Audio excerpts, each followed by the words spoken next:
আসসালামু আলাইকুম। আজকে আমি আপনাদেরকে একটা বিষয় সম্পর্কে তথ্য দিব। তার আগে আপনারা প্রথমত ভিডিওটা ভালো করে দেখুন।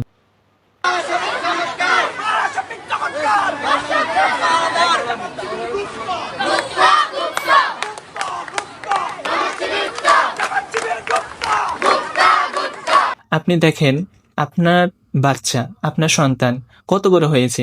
জাস্ট ক্লাস 5 এ 6 এ পড়তেছে।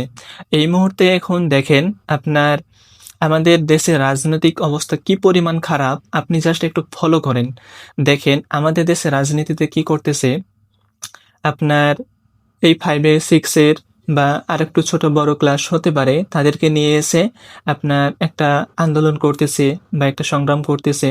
এটা আমাদের জন্য দুর্ভাগ্য যে আমরা আমাদের সন্তানদেরকে বা আমাদের দেশটাকে সুন্দর করে গড়ে তুলতে পারতেছি না।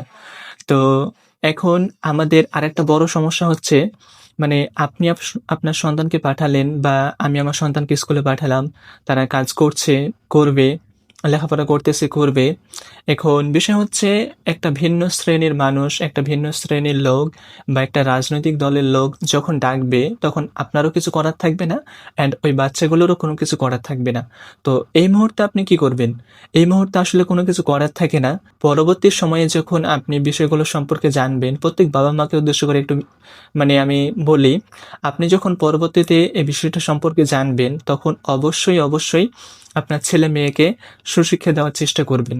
আর আমাদের দেশের অবস্থা সম্পর্কে মোটামুটি সবারই ভালোমতো জানা আছে যে, আমাদের দেশের অবস্থা কোথায়, তারা কিভাবে কি করতেছে না করতেছে।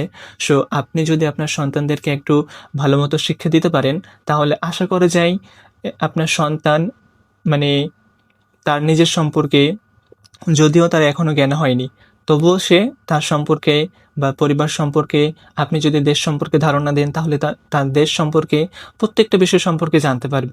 তো আপনি এই বিষয়গুলো অবশ্যই একটু খেয়াল করবেন।